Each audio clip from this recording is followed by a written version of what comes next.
ஒரு கட்சி இருக்குன்னா தேர்தல் நேரத்துல எதை வச்சு அவங்க ஒரு கூட்டணிக்கு ஒரு பேச்சுவார்த்தை செய்வாங்க. ஒரு கொள்கை அடிப்படையிலும் கிடையாது, ஒரு சீட் அடிப்படையிலும் கிடையாது.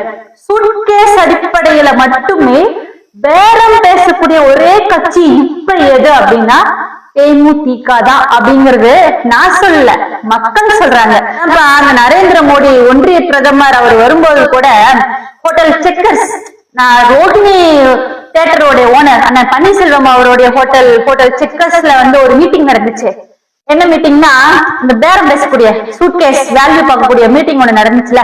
அப்ப ஏடிஎம்கே கூட அலைன்ஸ் வைக்கலாம் அப்படின்னு சொல்லிட்டு இருக்கும்போது பேச்சுவார்த்தைகள் இங்கயா அங்கயா அப்படின்னு சொல்லிட்டு ஒரு பேச்சுவார்த்தைகள் ஒரு பேரம் பேசிட்டு இருக்கிற டைம்ல உடன்படிக்கைக்கு பேச்சுவார்த்தைக்கு ஓகே அப்படின்னு சொல்லிட்டு வரும்போதெல்லாம் கேப்டனுடைய போட்டோ கொண்டு போய் பேனரை கொண்டு போய் எடுத்து மேல வைக்கிறது, இல்ல பேச்சுவார்த்தைக்கு செட் ஆகல அப்படின்னு பேனர் இறக்குறது அப்படின்னு சொல்லிட்டு மாத்தி மாத்தி வச்சுட்டே இருந்தாங்களே.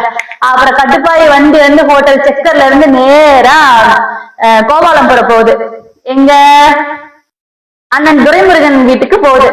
அங்க போனோன்னையும் வெள்ளாசி அனுப்பிச்சிருக்காரு அண்ணன் துரைமுருகன் அவர்கள். ஏன்னு கேட்டீங்கன்னா, ஏன்னா நீங்க பேரம் பேசி சம்பாதிக்கிறதுக்கு நாங்க தான் கிடைச்சுமா அப்படின்னு சொல்லி வெள்ளாசி அனுப்பிச்சிருக்காரு. இத பத்தி எல்லாம் நான் பேசினேன்னா என்ன சொல்லுங்க? சூட்கேஸ் அடிப்படையில பேரம் பேசக்கூடிய ஒரே கட்சி தேமுதிக தான்.